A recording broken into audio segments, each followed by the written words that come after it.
حالانکہ اللہ کو پسند یہ ہے کہ بندہ دنیا میں سادہ زندگی گزارے، جو ملے اس پر قناعت کرے، زیادہ کی ہوس نہ کرے، کیونکہ جنت کی نعمتیں ہیں نا۔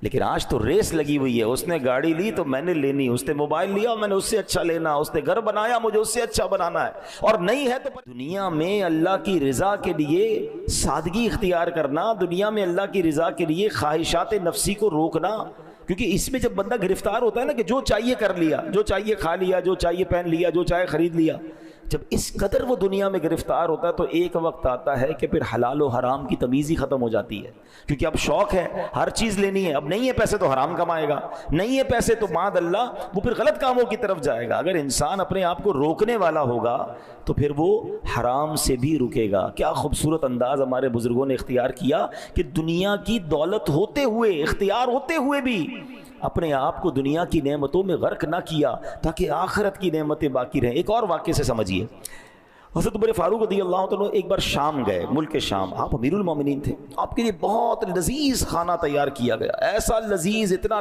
جس کو کہنا لگژری کھانا، آپ نے کبھی دیکھا ہی نہیں تھا ایسا پہلے۔ تو حضرت عمر نے فرمایا ھذا لنا فما لفقراء المسلمین الذین ماتوا وهم لا یشبعون من خبز الشعیر، یہ کھانا ہمارے لیے ہے تو ان محتاج مسلمانوں کے لیے کیا تھا کہ جو اس حال میں فوت ہوئے کہ انہیں جو کی روٹی بھی پیٹ بھر کے نہیں کھائی۔ تو آپ کو حضرت خالد بن ولید نے جواب دیا لہم الجنہ، ان کے لیے جنت ہے، وہ تو کم کھایا انہوں نے، دنیا کو اتنا ان کو نعمتیں ہی نہیں ملی، صبر کر کے چلے گئے، ان کے لیے جنت ہے۔ یہ سن کر فاروق اعظم کی آنکھوں سے آنسو بہنے لگے۔ آپ کہتے ہیں لَإِن كَانَ حَظُّنَا مِنْ هَذَا الْحُطَامِ وَذَهَبُوا بِالْجَنَّةِ لَقَدْ بَايَنُونَا بَوْنًا بَعِيدًا، کاش ہمارے لیے دنیا کا حصہ چند لکڑیاں ہوتی، وہ محتاج مسلمان اپنے حصے میں جنت لے گئے، ہم میں اور ان میں بہت فرق ہے۔ اب یہ کیسی بات ہے، فاروق اعظم جیسی شخصیت جو 100% جنتی ہیں، جن کو تو نبی پاک نے دنیا میں جنت کی بشارت دی، وہ تڑپ رہے ہیں کہ وہ غریب لوگ، وہ فاقہ کش، وہ اللہ کی رضا پر راضی رہنے والے جنت لے گئے، ہمارے اور ان میں بڑا فرق ہے۔ مگر آج ہمارے پاس تھوڑا ہو تو ہمیں تکلیف ہو جاتی ہے، ہم کسی کے مال کو دیکھ کر پریشان ہو جاتے ہیں۔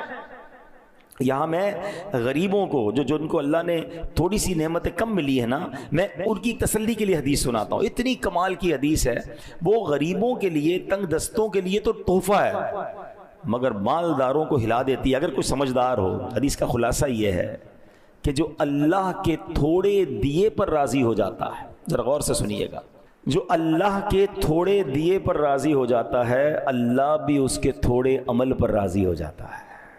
یا اللہ، آپ سمجھے اس کا معنی؟ اگر اللہ نے تھوڑا دیا ہے اور بندہ راضی ہے، اللہ کی رضا پر راضی ہے، قیامت کے دن اگر اس کے عمل تھوڑا ہوا نا، اللہ اس پہ راضی ہو جائے گا۔ یہ سودا مہنگا نہیں ہے، ہم تو ہیں ہی تھوڑے عمل والے، اللہ نے جتنا دیا۔ اچھا، کچھ لوگ ہیں جن کی زندگی غربت میں اور سادگی میں گزر رہی ہے مگر وہ راضی نہیں ہے۔ شرط کیا ہے؟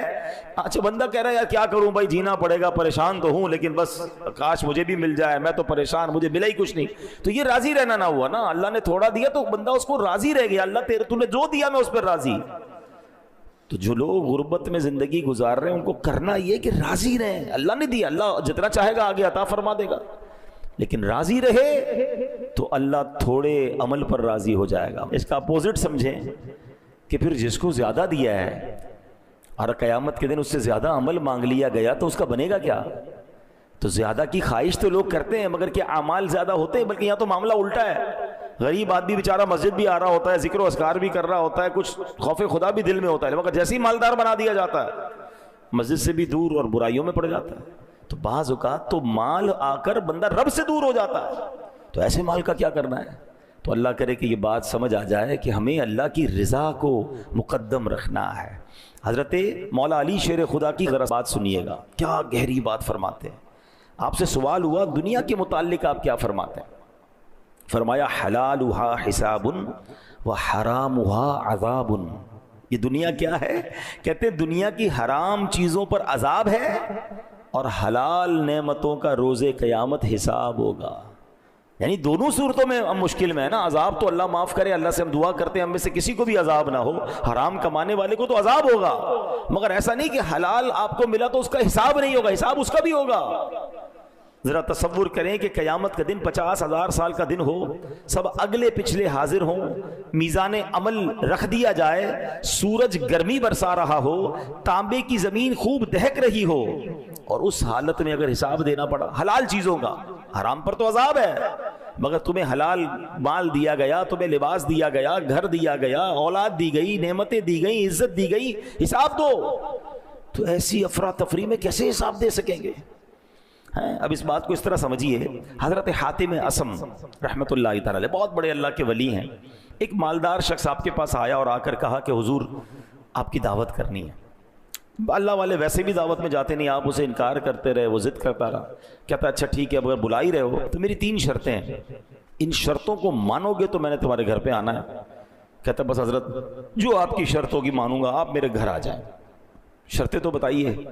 فرمایا پہلی شرط یہ ہے جہاں چاہوں گا وہاں بیٹھوں گا، دوسری شرط جو چاہوں گا کھاؤں گا، پھر اس کے بعد جو کہوں گا وہ کرنا پڑے گا، تیسری شرط یہ ہے۔ کہتا حضرت تینوں شرطیں منظور۔ اب جب حضرت نے اوکے کر دیا، ڈیٹ فکس ہو گئی، اس نے پورے شہر میں اعلان کر دیا، بڑے بڑے لوگوں کو بلایا کہ مبارک ہو، میرے گھر پہ حضرت حاتم اصم رحمۃ اللہ تعالی علیہ آ رہے ہیں، بڑی شاندار دعوت، طرح طرح کے کھانے، زبردست قسم کا، اس نے پوری تیاری کر لی۔ لوگ آ گئے، حضرت حاتم اصم رحمۃ اللہ تعالی کا انتظار۔ آپ جیسے ہی آئے، جہاں جوتے پڑے تھے نا لوگوں کے، وہاں حضرت حاتم اصم بیٹھ گئے۔ کھانے کا ٹائم ہوا، اپنی جھولی سے ایک سوکھی روٹی کا ٹکڑا نکالا اور حضرت حاتم اصم نے وہ ٹکڑا کھانا شروع کر دیا۔ اب بڑا سا چولہا لاؤ اور اس کے اوپر ایک بہت بڑا توا رکھ دو۔ چولہا جلایا گیا، توا رکھ دیا گیا، توا لال ہو گیا، اتنا جلا کہ وہ ریڈ ہو گیا، سرخ۔ حضرت حاتم اصم نے اپنے جوتے اتارے اور اس توے پہ کھڑے ہو گئے اور کہتے ہیں یا اللہ میں نے آج کے کھانے میں ایک سوکھی روٹی کھائی ہے، یہ کہہ کے نیچے آ گئے۔ اب سارے لوگوں سے کہا کہ سب اپنے چپل اتاریں، اس توے پہ کھڑے ہو کے بتائیں آج کیا کیا کھایا ہے۔ لوگوں کی چیخیں نکل گئی کہ حضرت یہ کیا کہہ رہے ہیں آپ، ہم اس توے پر کیسے پیر رکھ سکتے ہیں، آپ تو کرامت والے بزرگ ہیں، اللہ نے آپ کو مقام دیا ہے، ہم تو اس کے قریب نہیں جا پا رہے، آپ کہہ رہے اس پہ کھڑے ہوں اور پھر سارا حساب دیں، کتنی روٹیاں، کتنے سالن، کتنی بوٹیاں، کتنی سویٹ ڈش، کتنے پانی، کتنے شربت، اتنی دیر میں تو جل کے خاک ہو جائیں گے، ہم نہیں کر سکتے۔ اب اللہ والے تھے نا۔ اب جو حضرت حاتم اصم نے جواب دیا، actually this is the message, ذرا غور سے سنیے۔ آپ نے فرمایا اے لوگو، تم سے اس توے پر کھڑے ہو کر جو دنیا کی آگ سے تپا ہوا ہے، ایک دن کے کھانے کا حساب نہیں دیا جا رہا، ساری زندگی کا حساب دینا ہوگا۔ کیسے دو گے حساب؟ لوگ دھاڑے مار مار کے رونے لگے ہیں لوگ۔ پھر حضرت حاتم اصم نے سمجھایا کہ توبہ کرو، زندگی ایسی گزارو کہ اللہ کی بارگاہ میں شرمندگی نہ ہو۔ حلال کمانا بڑی بات ہے، مگر اس حلال کو حلال جگہ پر خرچ بھی تو کرنا ہے نا۔ کچھ لوگ بعض اوقات حرام کمانے سے بچ جاتے ہیں، اچھی بات ہے، بالکل حرام نہیں کمانا چاہیے، جھوٹ بول کر، دھوکہ دے کر، رشوت، کسی طرح اگر بچ بچا کے آپ نے حلال کما لیا، دیٹس گریٹ، مگر یہ دیکھیے کہ خرچ بھی حلال کر رہے کہ نہیں، کمایا حلال میں، خرچ حرام میں ہو رہا ہے، ناچ گانے، ڈول تماشے، گھر میں شادی ہوئی تو فنکشنز ہیں، بچوں کی خوشی کے لیے کر رہا ہوں جناب، کیا کریں، کرنا پڑتا ہے۔ ہمارے یہاں آئے دن شادیوں میں ہم سنتے ہیں کہ فلاں کو بلایا، کروڑ روپے دے دیے، فلاں ناچنے والے کو بلایا، 1.5 کروڑ روپے کا فنکشن کروایا۔ اس ایک ایک روپے کا حساب حضرت